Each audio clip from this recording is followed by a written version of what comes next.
nome de Jesus. Amém, irmãos? Deus é bom? Muito bem.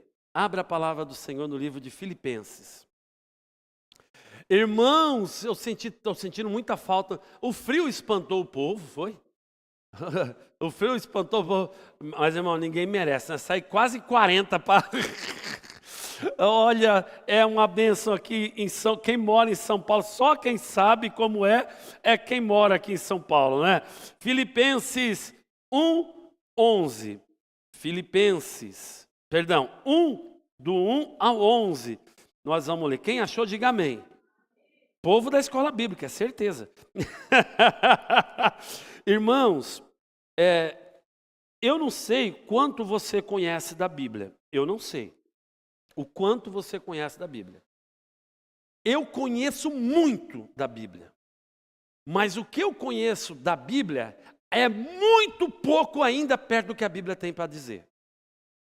E tem pessoas que não estão vindo na escola bíblica. Eu aconselho, se você...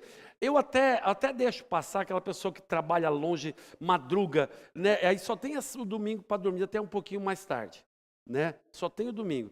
Mas se não é o teu caso, o que tu está fazendo em casa que não está vindo aprender a palavra? Amém? Perdão, eu ia falar de autor. Escola bíblica é uma besta. Eu ia falar o autor de Filipenses. Filipenses, o autor tu sabe quem é. É Paulo. Ele diz aqui Paulo e Timóteo, né? Mas quem realmente ditou, escreveu aqui, foi o apóstolo São Paulo. É que eles estavam juntos aqui. Paulo e Timóteo, servos de Cristo Jesus. A todos os santos em Cristo Jesus, inclusive bispos e diáconos. Cadê o diaconato da igreja? Isso. Bispos e diáconos que vivem em Filipos, na cidade. Graça e paz a vós outros, da parte de Deus nosso Pai e do Senhor Jesus Cristo. Dou graças ao meu Deus por tudo que recordo de vós, fazendo sempre com alegria súplicas por todos vós, em todas as minhas orações.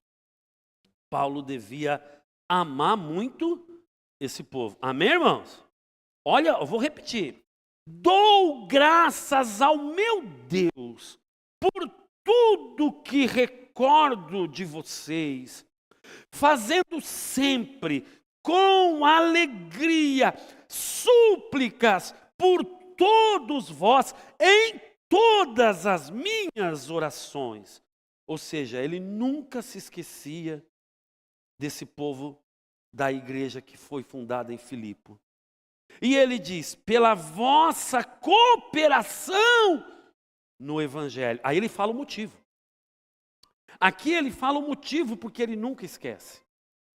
Porque eles eram grandes cooperadores. Não era qualquer cooperador. Não era qualquer servo. Eram grandes servos. Cooperadores no Evangelho desde o primeiro dia. Qual o primeiro dia que ele fala? Do dia que eles conheceram o Evangelho. Até agora. Estou plenamente certo de que aquele que começou a boa obra em vós há de completá-la até o dia de Jesus Cristo.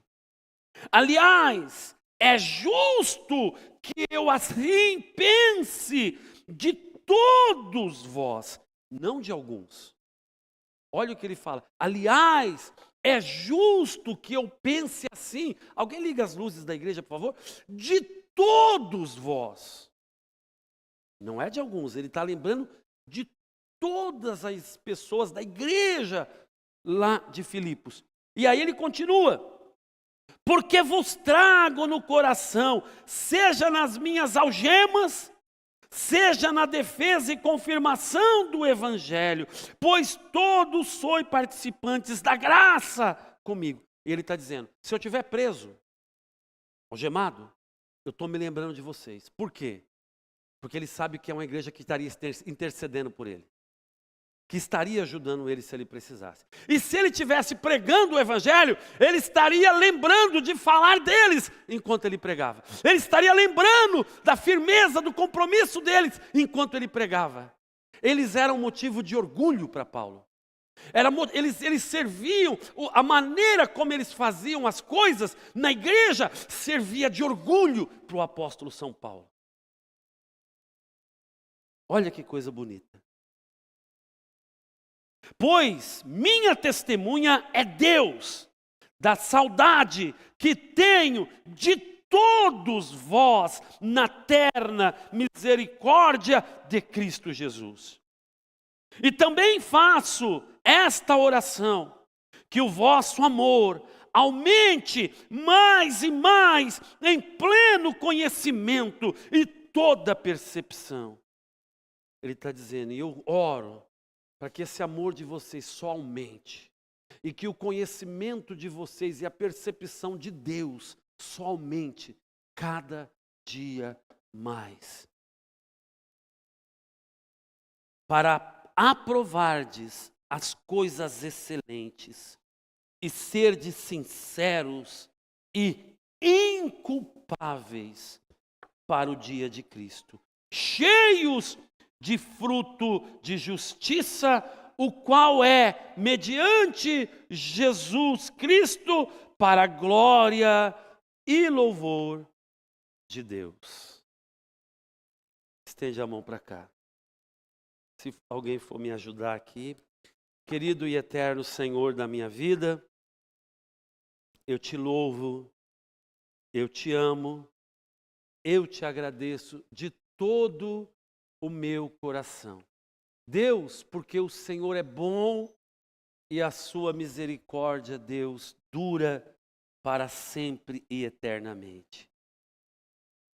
Ah, Senhor, como tu tens sido bom para conosco, como tu tens sido bom para com a tua igreja, para com pessoas como a Cleide, como a Amanda, que testemunharam hoje, e tantos outros. Senhor, o teu amor nos constrange, porque sabemos que não merecemos, mas é justamente isto que é o verdadeiro amor. Esta é a prova do verdadeiro amor. Amar quem não mereceria ser amado. Muito obrigado, Jesus, pela tua misericórdia sobre nós. E eu te peço, por favor, não te detenhas. Fala com a tua igreja, no nome de Jesus. Amém e amém. Amém? Você pode louvar a Deus?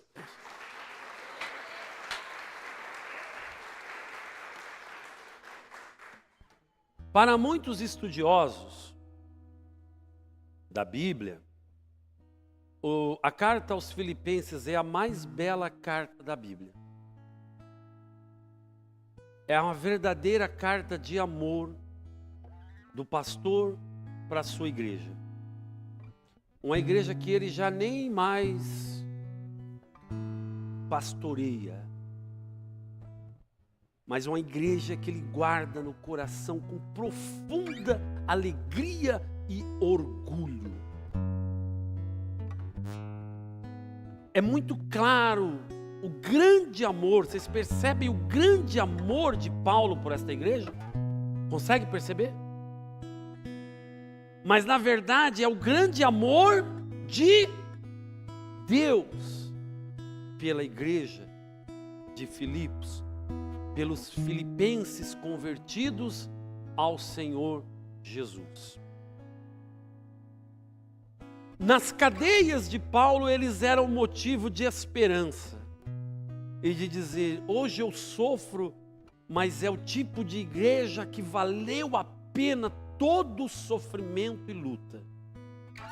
Valeu a pena as noites acordado, valeu a pena os aborrecimentos, as tristezas, as alegrias, as muitas horas de dedicação. Ele diz assim: olha, essa igreja valeu a pena.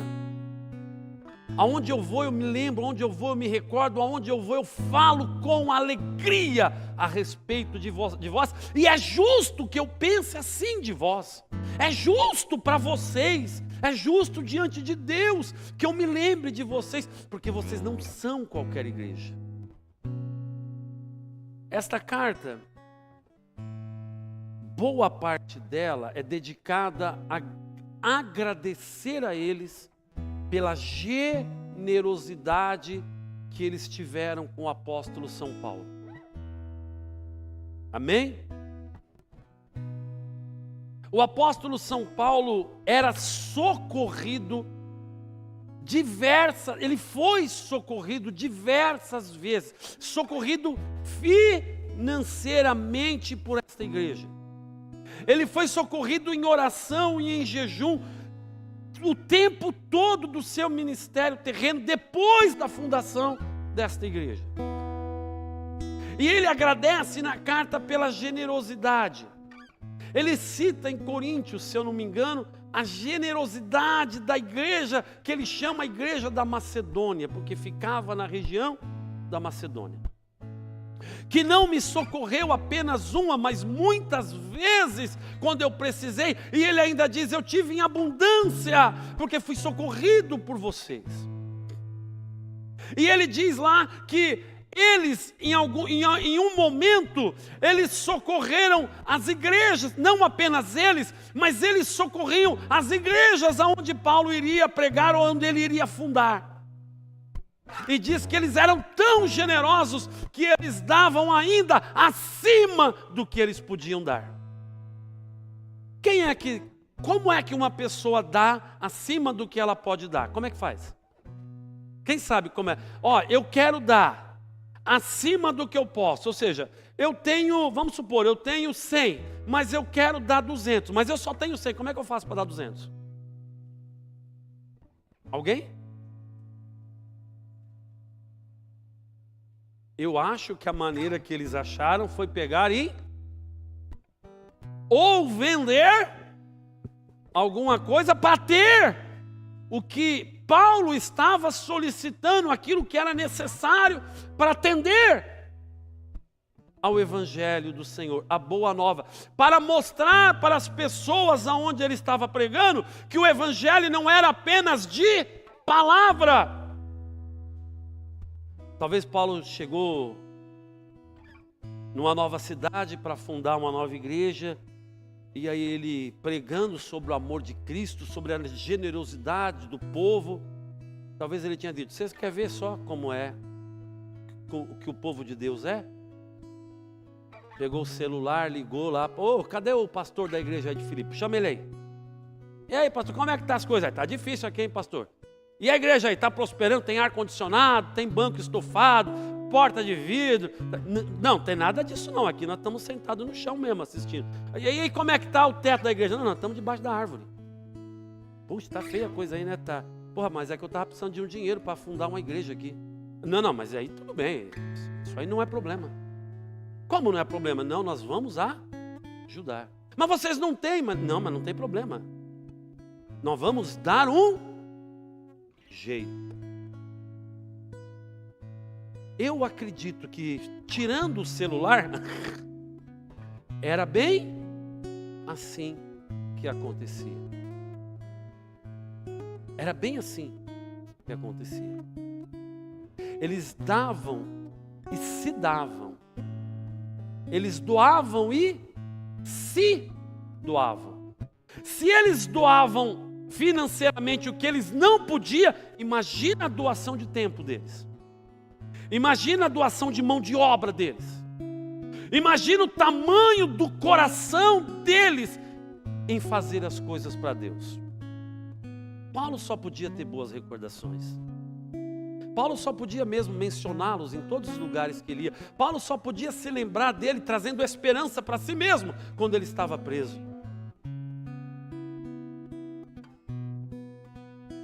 Ele via nas pessoas da igreja de Filipos um comprometimento exemplar com a obra e com a palavra de Deus. Um comprometimento que servia de modelo para todas as outras igrejas, para todas as outras pessoas. Era uma igreja da qual ele não se envergonhava. A região macedônica era muito grande, amém? Mas ele devia pensar assim: aquela pequena igreja que eu fundei lá deve estar fazendo o inferno ficar enfurecido na região da Macedônia. O diabo está sendo lá espizinhado. E Deus deve estar sendo muito glorificado através da vida daquelas pessoas. E aquela igreja fez coisas tremendas mesmo. Tremendas mesmo. Eles estavam dispostos a passar necessidade, se necessário fosse, para que o evangelho continuasse sendo anunciado. A obra de Deus estava acima dos seus interesses pessoais. A obra do Senhor estava acima dos seus interesses pessoais. Tem um camarada chamado Robert Murray McCheyne.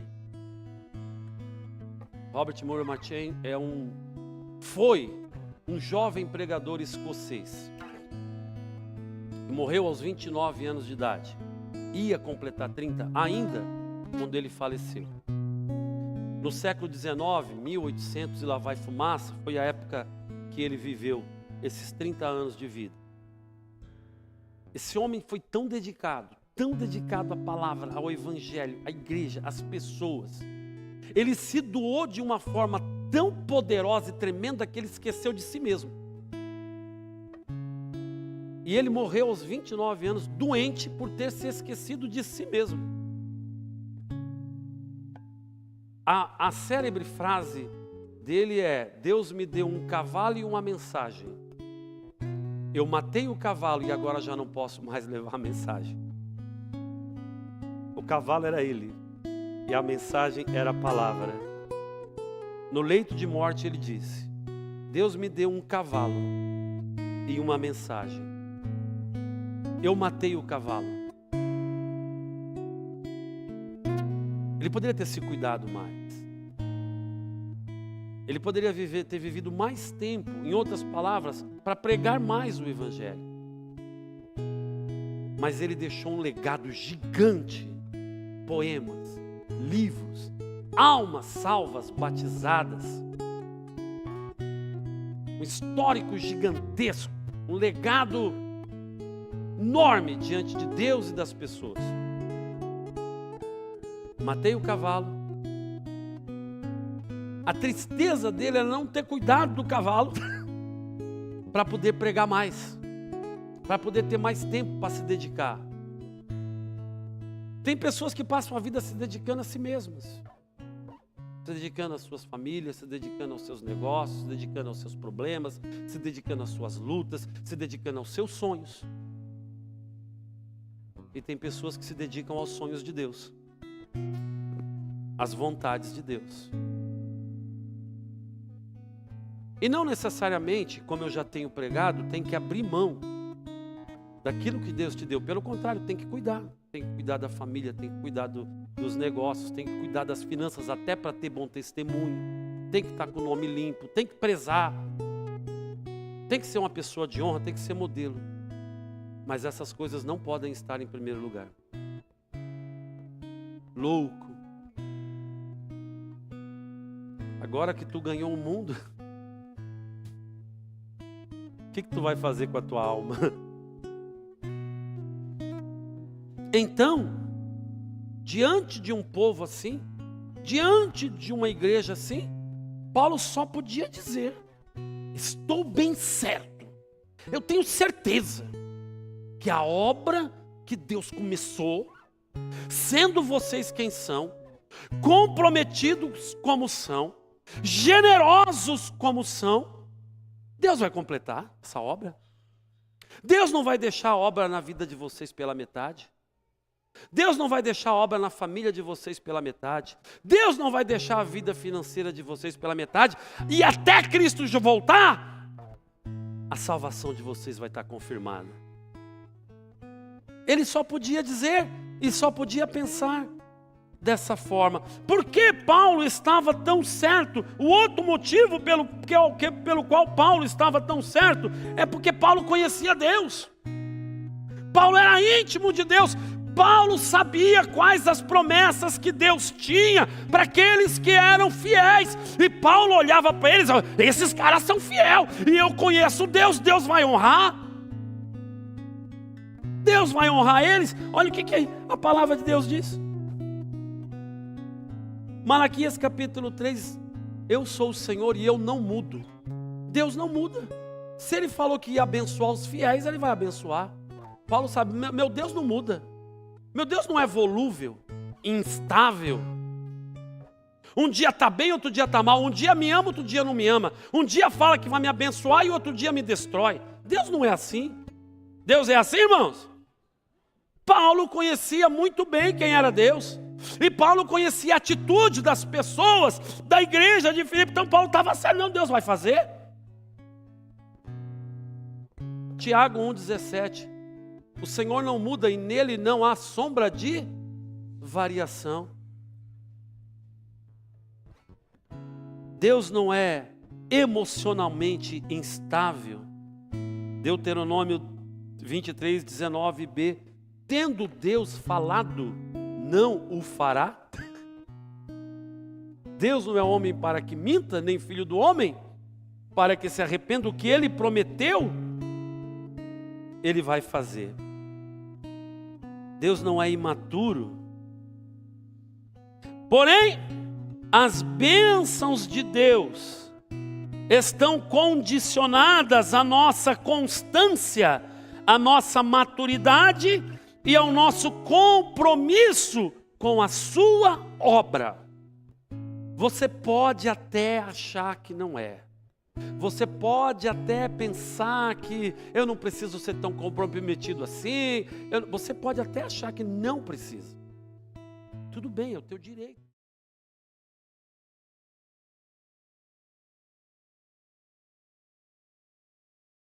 Trabalhar na igreja, não precisa falar de Jesus para as pessoas, não precisa dar bom testemunho na faculdade, no seu trabalho, na sua vizinhança. Você pode até pensar, é o teu direito de pensar assim, mas está errado. Está errado pensar assim. Se você não tem um desejo de ser comprometido com a obra, com a palavra, você não pode esperar que Deus também seja compromissado com você, comigo. Não pode pensar. Deus pode até ter misericórdia e nos ajudar e te ajudar e me livrar e te livrar, mas não significa que de repente a tua falta ou a minha falta de comprometimento não vá nos trazer problemas sérios no presente ou no futuro, se já não trouxe no passado. As bênçãos de Deus são condicionadas à nossa constância e maturidade. Efésios 4,14 diz: não sejais inconstantes.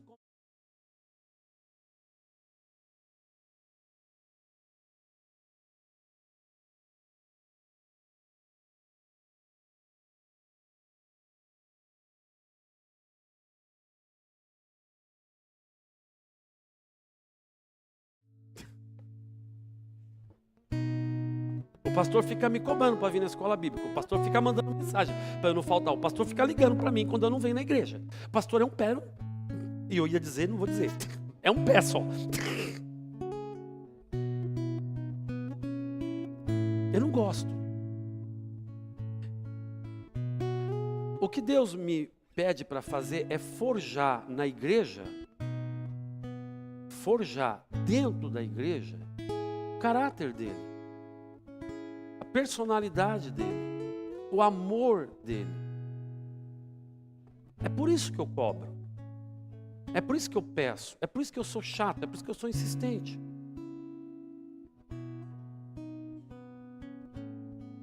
Porque se nós não formos assim, nós não podemos dizer que somos cristãos. E não que eu seja o melhor modelo, porque eu sei que não sou. Mas eu disse uma vez que Senhor, eu nunca vou poder dizer como Paulo: sedes meus imitadores como eu sou de Cristo. Eu lembro quando eu li isso pela primeira vez, misericórdia. Eu vou falar à pessoa: seja meu imitador como eu sou de Cristo. Eu já pensei em Maria de Lourdes, eu pensei em Maria Helena, falei, não vou poder dizer não. Até um dia, muitos anos atrás, graças a Deus, eu pensei, mas como não? Como que eu não vou dizer isso para as pessoas? Quer dizer que eu não estou imitando Cristo?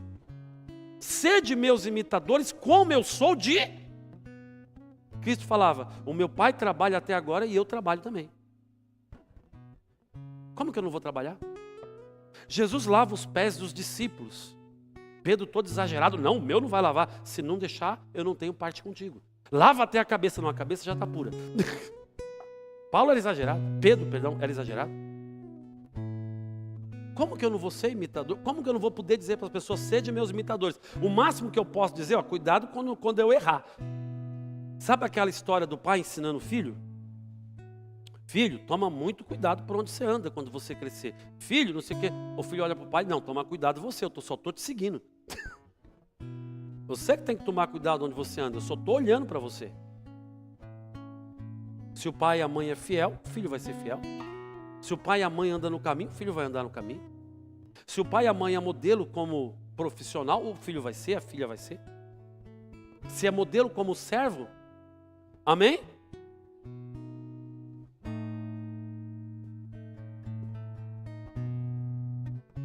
Mateus 24:13 diz, aquele que perseverar até o fim. Essa maturidade espiritual é exigida por Deus, lembrada por Paulo em Hebreus 5:12. O que ele diz? Vós já deveriam ser mestres pelo tempo que vocês têm de igreja. E ainda são como meninos que é preciso dar leite ao invés de alimento sólido. Irmão, tem gente que está 10 anos, 15 anos, 20 anos, se você perguntar, fala um texto bíblico aí, a pessoa não sabe. Se você falar o que está escrito em João 3,16, tem muita gente que não vai saber, não vai falar. Fala o Salmo 23 aí, tem gente que não vai saber. Salmo 20, deixa eu lembrar aqui. O que está escrito no Salmo 1? O que tem em Efésios 6? Não vai saber. O que tem em 1 Coríntios 13? Coisas assim que a gente fala e repete, vai em lugares que repete. Tem cristão que não sabe um texto bíblico de cor. Tem 10, 15, 20 anos de igreja. Se você perguntar o nome de um rei, que rei é? Davi. Ah não, lembrei de outro, Salomão. Não lembra de mais nenhum. Não lembra. Não vai lembrar. Eu tenho até medo de perguntar para não envergonhar. É sério, irmãos, é sério. Seria cômico se não fosse trágico. A pessoa não quer aprender, não quer mudar, acha que está bom. Não, eu não preciso ter comprometimento. Ah, eu não preciso ler tanto a Bíblia. Ah. Irmão, eu lembro quando eu fui para o ITQ, eu tinha 2 anos de igreja. Quando eu fui fazer Instituto Teológico. Eu morria de vergonha, 2 anos de igreja. Eu morria de vergonha da professora pedir para abrir um livro da Bíblia, eu não sabia. Eu falei, eu já tenho 2 anos de igreja, não sei abrir um livro da Bíblia. Imagina que ele tem 10 anos.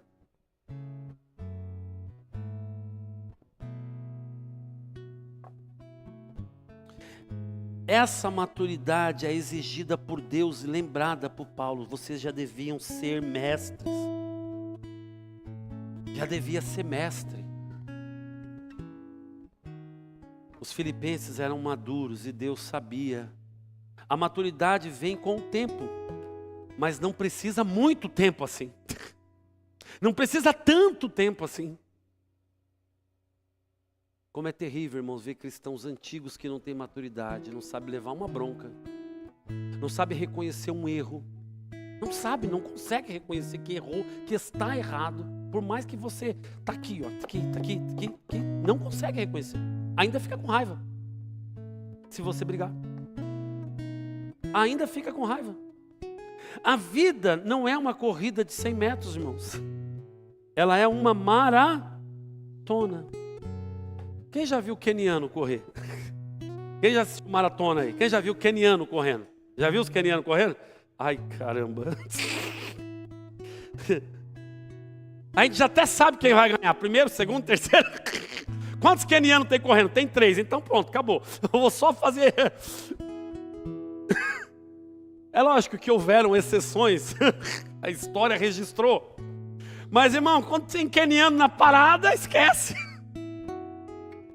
Os camaradas correm descalço, na terra, na pedra, debaixo de um sol de 50 graus.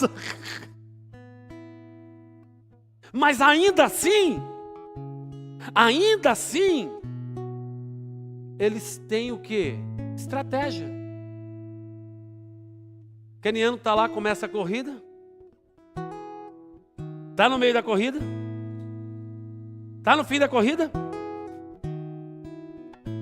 Constância. Aí você vê os corredores no... Pá! Eu vou tomar a maior distância desses caras que eu puder. E lá na frente eu descanso. Lá na frente tu morre. Aí os quenianos olham assim: esse é fogo de palha, pode deixar, daqui a pouco eu te pego. Lembra do desenho da corrida da tartaruga e do coelho? É isso, não? Da lebre? Daqui a pouco está a lebre lá passando. Constância. A maturidade vem com constância. Hoje eu vou para a igreja, está chovendo, hoje não vou não. Culto de libertação, tem tão pouca gente. Deus já me libertou, não vou não. Até dava tempo de chegar, mas eu lembrei que tem que fazer comida.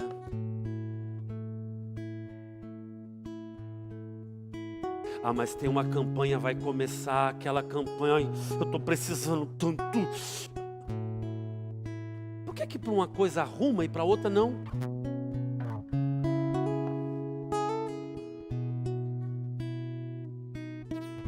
Eu já falei aqui várias vezes que quando eu me converti, o maior problema que eu achava que eu tinha era qual? Din-din. Era realmente um grande problema. Mas eu achava que esse era o meu maior problema. Condições de comprar uma casa para minha família, de construir, se eu tivesse condições de ter um carro para levar minha família, minha esposa, lindíssima, para passear. Aí, se eu tivesse um carro, eu acho que eu iria mais para a igreja. Sei lá, eu arrumava mil desculpas, eu queria o dinheiro. Achava que o dinheiro ia ser a solução dos problemas. E a palavra de Deus diz que o dinheiro é o quê? A raiz de alguns males. O dinheiro é a raiz de alguns males. De todos. O dinheiro não, perdão, deixa eu corrigir, né? Para não sair lá na live feio. O amor ao dinheiro é a raiz de todos os males. Eu não sabia, mas eu amava o dinheiro, corria atrás do dinheiro, queria dinheiro. Achava que se eu tivesse dinheiro, ponto, status. Mas Deus sabia que não era o dinheiro. Deus sabia que o problema não estava no dinheiro. E não adiantaria eu sair correndo atrás dele, disparado, pedindo para Deus, quando eu me converti, me dá dinheiro, quero dinheiro, quero dinheiro, quero dinheiro, me ajuda, abre porta. Deus sabia que se ele me desse, se ele fizesse, na correria e no tempo que eu queria, eu não ia ficar firme. Mas Deus sabia também que se ele não fizesse nada nessa área, eu também não iria o quê? Ficar. Então Deus foi dando. Deus não me enganou. Digamos que Deus brincou comigo. Ele falou: tu quer dinheiro? Quer. Tô aqui um pouquinho para você pagar aquelas contas mais urgentes ali. Faz a campanha de portas abertas. Aí eu fazia. Faz a campanha de escarlate. Eu fazia. Faz a campanha da família. Eu fazia. Faz a campanha... que mais campanha que teve lá, Adriana? E eu vou fazer, eu vou conseguir. Só que Deus foi tratando em muitas outras áreas da minha vida, muito mais importantes do que aquela. Mas eu não conseguia ver Deus tratando. Eu estava aprendendo, mas eu não conseguia perceber. Mas enquanto isso as coisas em casa iam mudando, enquanto isso as coisas no trabalho, eu ia mudando dentro de mim. Eu só não conseguia ter o entendimento. Deus, não querendo que eu saísse da presença dele, ele ia me dando paulatinamente, e enquanto isso trabalhava na minha vida, da minha esposa e das nossas filhas. Então, aos poucos Deus ia ajudando nas nossas finanças e ao mesmo tempo nos convencendo que sem Ele nós não conseguiríamos. Nós tivemos que passar por um processo muito doloroso. Foi uma provação e tivemos a aprovação de Deus. E nesse processo nós entendemos que nós tínhamos que ter um compromisso real com Deus. Eu não tinha que ir para a igreja porque eu queria alguma coisa. Eu não tinha que ir para a igreja porque eu tinha medo de não conseguir. Eu tinha que ir para a igreja porque Deus me amava. Que Ele tinha um compromisso comigo e que eu tinha que ter um compromisso com Ele. E aí nós assumimos um compromisso com Ele, nos batizamos, fomos estudar a palavra do Senhor, nos formamos, começamos a fazer o que Deus queria que nós fizéssemos. Ele havia prometido completar a boa obra na nossa vida e vai completar até o dia de Cristo. A obra do Senhor na nossa vida, ela foi mais ou menos como a obra das nossas casas. Tem que dirigir da nossa casa. Tem que desligar essa luz um pouco. Não coloca ainda. Pode desligar essa luz aqui um pouquinho. Eu já falei muitas vezes aqui de como foi difícil a gente construir a nossa casa. Do lado da casa da Gabi, do Marcelo, da Cirlei, junto com muitos outros moradores, cavando terra na enxada, não tinha dinheiro para máquina, não tinha dinheiro para nada disso. E nós queríamos muito ter a nossa casa, nós pagávamos aluguel, era um tempo muito difícil, mal conseguia pagar o aluguel, quem dirá construir uma casa, pagar terreno. Mas a nossa vida, ela foi sendo construída, e quando eu preparava a mensagem ontem, o meu filho até tinha esquecido as fotos, foi agora correndo buscar, porque Deus pela primeira vez, a gente já falou tanto, e eu nunca mostrei, não faço isso para aparecer, de jeito nenhum, porque faz parte mesmo da palavra, mostrar para você como foi. Coloca lá a primeira foto, foi assim, ó. Aqui já estava até adiantado, porque nós já tínhamos cavado as brocas. Ali está o meu pai, aleluia, o meu tio, meu amigo Paulinho, meu irmão ali, Alexandre, lá na frente, algum outro abençoado que Deus levantou, que de costa não dá para saber quem é. E aí nós começamos ali a fundação da nossa casa. A gente chegava de noite do trabalho, o caminhão deixava a terra, eu e minha esposa pegávamos um carrinho e uma pá na nossa casa alugada, pegava as nossas filhas, sentava num torrão de terra e ia com o carrinho, aquele monte de terra que o caminhão deixou no dia anterior, e à noite a gente chegava do trabalho, eu e ela íamos jogar terra dentro do buraco do terreno. Começamos a fundação, muda lá. Aqui as paredes já estão de pé, está ali o meu pai de novo, eu ali tomando água, a Bianca e a Andréa sempre sentadinha em algum lugar no terreno, porque a gente não tinha onde deixá-las. Não tinha onde deixar, tinha que levar elas para a obra. A casa até era perto, mas como a minha mulher estava sempre lá na obra, não tinha como deixar elas sozinhas, pequenininhas em casa, então tinha que ir para a obra com a gente.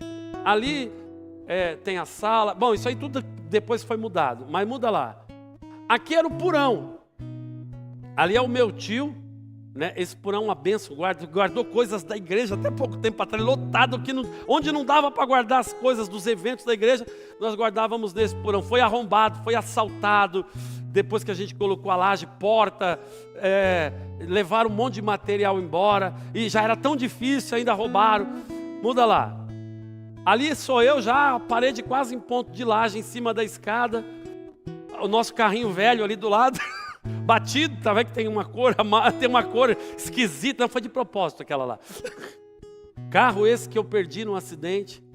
Ali já a parte do porão, eu estou passando ali embaixo, o calor era insuportável. Ali seria a nossa cozinha, e ali onde está aquela lajinha, era a nossa futura lavanderia. Muda lá. Da lavanderia não veio. Da lavanderia não veio. Aqui já a gente colocando as portas. Muda lá, volta naquela foto. Eu queria muito aquela. Volta mais, vai mais uma. Ali. Ali em cima, você vê que tem uma lajinha embaixo, mas não tem nada em cima. Ali era a nossa lavanderia. Então tinha um tanque, daqueles tanques de cimento. E tinha um tanquinho, não tinha quem lembra dos tanquinhos aí? Não tinha dinheiro para comprar a máquina de lavar, era um tanquinho para dar uma força, para torcer na mão. E aí um dia, só que ali tinha a janela e a porta da cozinha. Como não tinha vidro, porque não tinha dinheiro para comprar o vidro, chovia e a chuva entrava dentro de casa. E não tinha lugar para pôr roupa, para estender roupa. E aí um dia minha mulher chateada, porque estava lá, não tinha lugar para estender, e toda vez que a gente chegava em casa, a chuva tinha entrado pela janela. Aí um dia eu ajoelhei na cozinha. Ajoelhei e falei, Senhor, preciso fazer um telhadinho aqui. Assentar bloco eu assento, mexer mais, eu faço construção, eu sei construir. Mas eu não sabia na época, aliás, eu estava aprendendo a construir, hoje eu sei, nessa época eu estava aprendendo. Mas eu não sabia fazer o telhadinho, aí eu falei para Deus, ajoelhei mesmo na minha cozinha. Ajoelhei na cozinha e falei, Senhor, olha, eu não sei fazer. E eu não tenho dinheiro para pagar. Me mostra como fazer esse telhadinho aí, né? Ainda que não fique bem feito, mas pelo menos para não ver minha mãe e minha esposa triste aí por causa da... Ajoelhei, quando eu levantei, irmãos, as ideias vieram vindo. Depois eu vou mostrar o telhadinho. O telhadinho horrível. Mal feito. Fraco. Com aquelas telhinhas de eternite fininha. Nessa época não tinha quase casa no bairro. As pessoas também estavam construindo. E um vizinho tinha construído já, enquanto eu estava fazendo essa parte, tinha um vizinho que já tinha construído a parte de cima, a parede. Deu uma ventania tão forte nessa época que a parede dele caiu, ficou de pé só o ferro. E o telhadinho não aconteceu nada. Eu olhava e falava, como é que esse telhado ficou aí? Porque foi Deus. Porque foi Deus. Pode ligar as luzes aqui. A obra do Senhor na nossa vida foi como a construção dessa casa. No início nós estávamos animados. Agora vai, nós vamos fazer, nós vamos arrebentar. Até acabar o bloco. Precisa comprar mais. Oh meu Deus, e agora para comprar o bloco? Essa obra não parou. A gente só trabalhava nela de sábado e domingo, porque durante a semana eu tinha 3 empregos. Não, nessa época eu tinha 2. Não tinha como. Não tinha como. O chão dessa casa foi lavado com o sangue do filho que nós perdemos. Eu estava fazendo a escada que desce para o porão quando a bolsa dela estourou. E quando estourou era sangue. Ficou lavado de sangue o piso da nossa casa.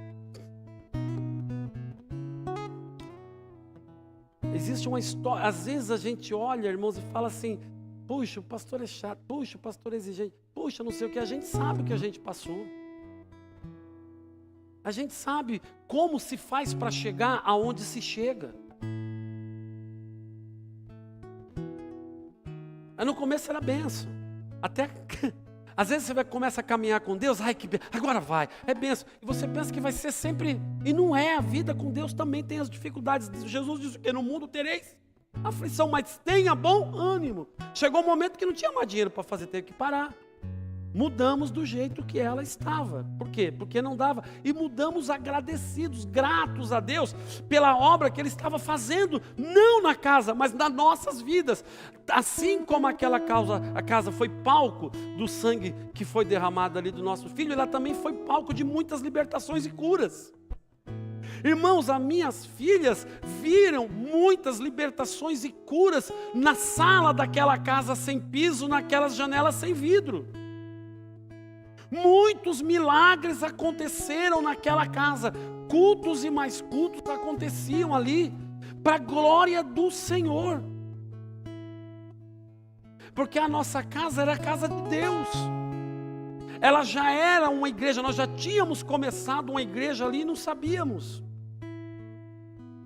Não teve vizinho ali que não ouviu falar de Jesus. Está aqui. Fruto deste trabalho. Giovana, fruto desse trabalho.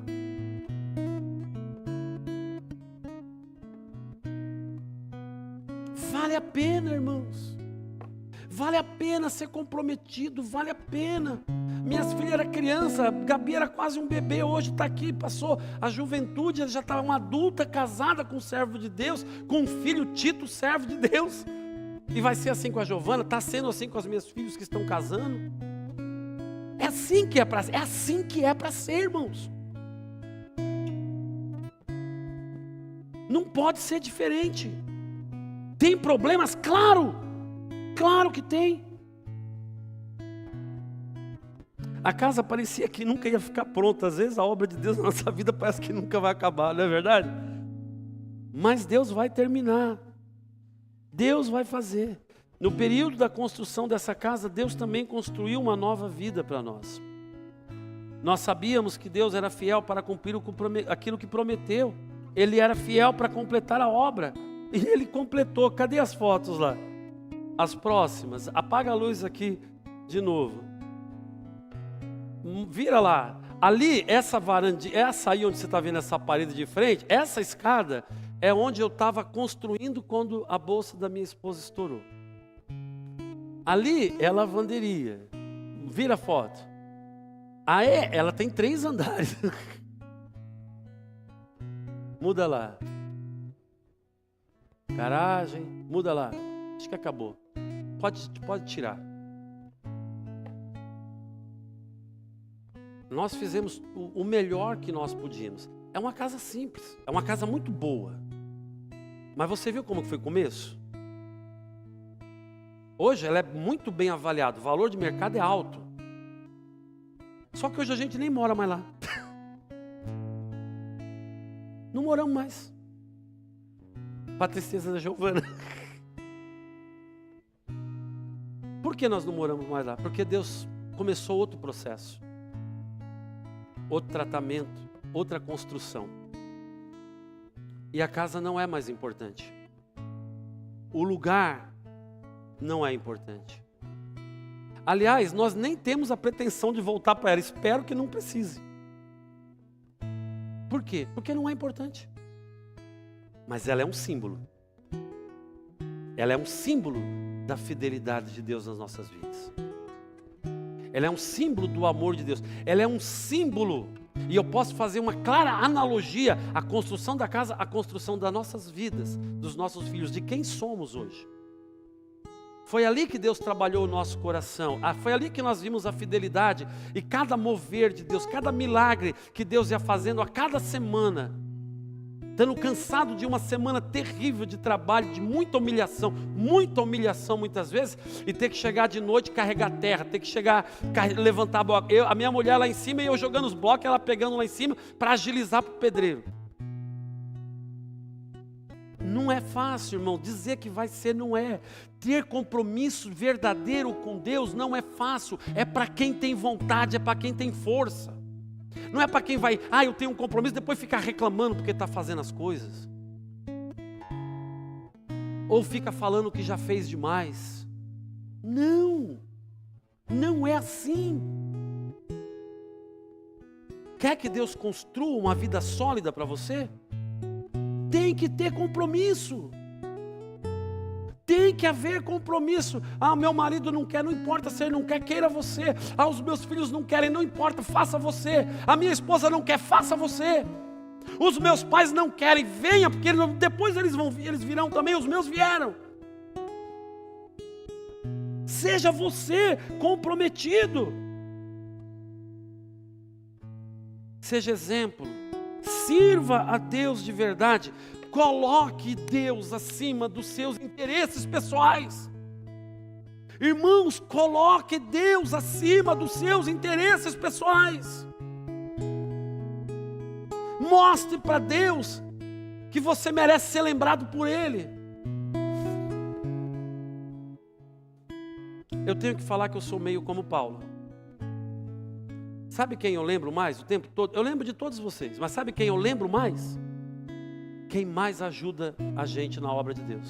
São os que a gente lembra mais. Quem mais tem compromisso com a obra de Deus? Eu sou honesto a dizer, são as pessoas que eu mais lembro.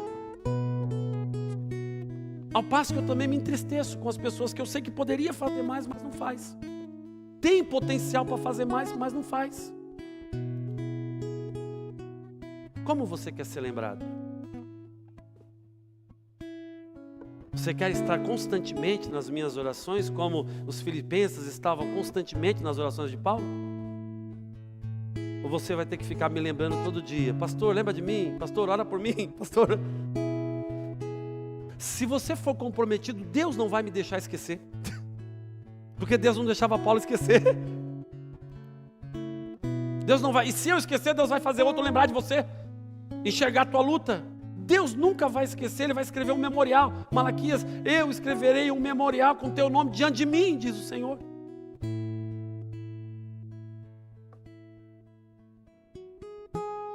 Qual a obra que Deus precisa começar e terminar na sua vida?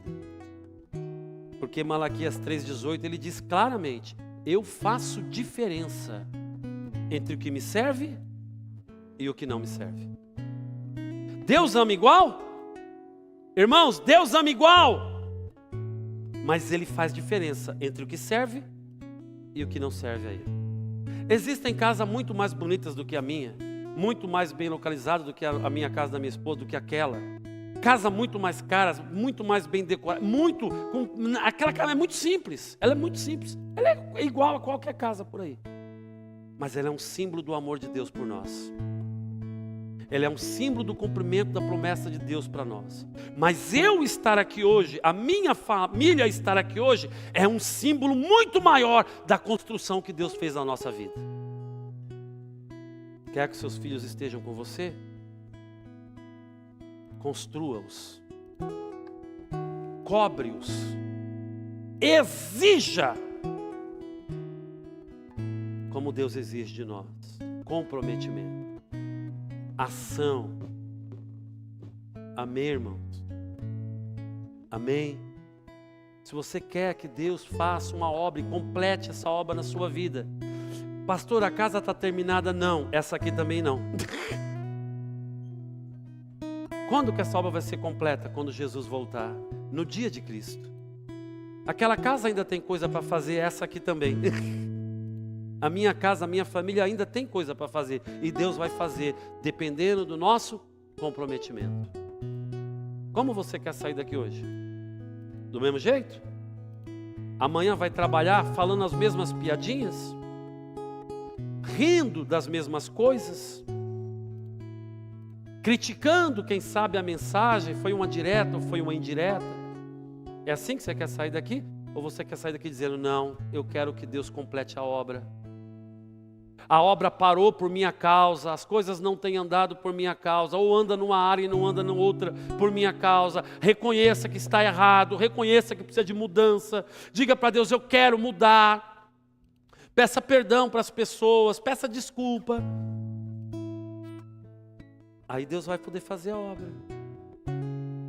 Aí Deus vai poder dizer, olha, eu tenho orgulho de você, eu me agrado de você. Eu estou sempre lembrando de você. Sabe aquela luta? Você vai orar, mas nem precisa, porque eu já estou cuidando. Eu já estou fazendo. Já estou terminando, irmãos. Você está disposto a deixar Deus fazer? Está disposto? Comece já. Olhe para dentro de você e veja o que precisa mudar. Veja o que precisa mudar. O que eu, como pastor, tenho cobrado? O que Deus tem te cobrado? O que você, como líder, tem sido cobrado? Diga para Deus, poxa, eu acho que o pastor deve ter um fundo de razão. Deus deve ter alguma razão. Acho que Deus deve ter razão em alguma coisa. Deve ser, não sei, né? Se Deus... A gente tem que admitir, irmãos. Parar de culpar os outros. Parar de culpar Deus.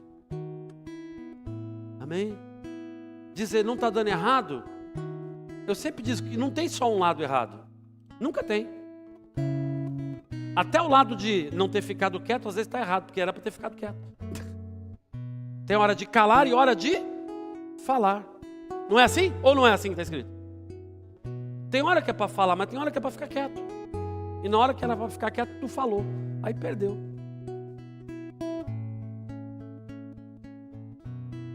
Vamos ser uma igreja como a igreja de Filipos? Vamos ser? Vamos ser como os filipenses? Vamos ser mesmo, vamos. Eu estou tentando dizer para vocês, vamos ser como filipenses? Ser lembrado? Ser amado? Paulo disse assim, gastei-me e deixei-me gastar. Ele se gastou. Como o nosso querido irmão escocês, Murray McCheyne. Ele se gastou, ele quis, mas ele também se deixou gastar, ele deixou as pessoas se aproveitarem. Ele falou, não quer fazer, eu faço, deixa as pessoas se aproveitar de mim, não tem problema. Mas hoje eu tomo cuidado para não matar o cavalo. Esses dias eu tenho pensado muito nisso. Preciso tomar cuidado, senão eu vou matar o cavalo. E aí eu não vou poder mais levar a mensagem.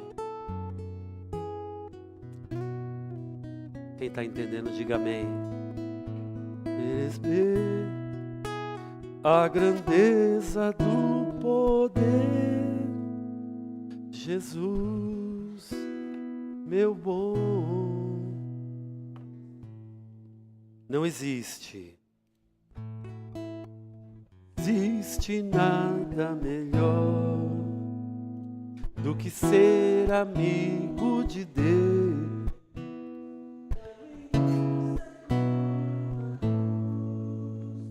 Desfrutar do seu amor, ter a paz no coração, viver sempre em comunhão entre nós e com Ele,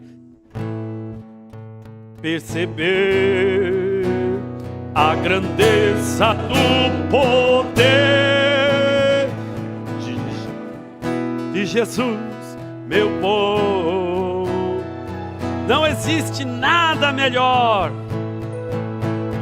Não existe nada melhor do que ser amigo de Deus. Caminhar seguro na luz, desfrutar do seu amor, ter a paz no coração, viver sempre em comunhão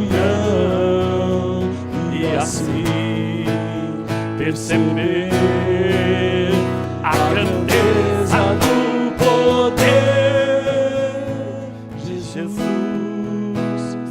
meu bom pastor, de Jesus, meu bom pastor, de Jesus, meu bom pastor. A obra de Deus na minha e na sua vida não é só para esse tempo, é para a eternidade. E Deus vai fazer se nós deixarmos. Se nós deixarmos. Então deixe Deus fazer. Doe e se doe. Seja como Filipenses. Se doe, se entregue mesmo, sem reservas. Ou você pode continuar do jeito que está. Continua do jeito que está. Mas saiba que no futuro pode ter problema. Meu bom, coloca a mão no teu coração, querido Deus. Muito obrigado, Jesus. Muito obrigado, Jesus. Muito obrigado, Jesus, pela tua palavra. Muito obrigado, Jesus, por esta igreja. Eu reconheço que nós não somos a igreja de Filipenses, mas nós podemos ser. Nós podemos ser. Eu posso ser. Eu posso fazer mais. O meu irmão pode, a minha irmã pode fazer mais, pode se doar mais, pode se entregar mais. E se nós fizermos isso, nós seremos sempre lembrados. Nós não precisaremos pedir, apesar da tua palavra dizer que nós precisamos, que nós devemos pedir. Mas ajuda-nos, Senhor. Ajuda-nos. Que a nossa mente seja transformada, renovada, o nosso coração seja renovado nessa manhã, pelo poder que há no Teu nome. Abençoa cada lar, cada família, neste lugar, em nome de Jesus. De Jesus. Jesus, meu bom pastor. Aleluia. Aleluia.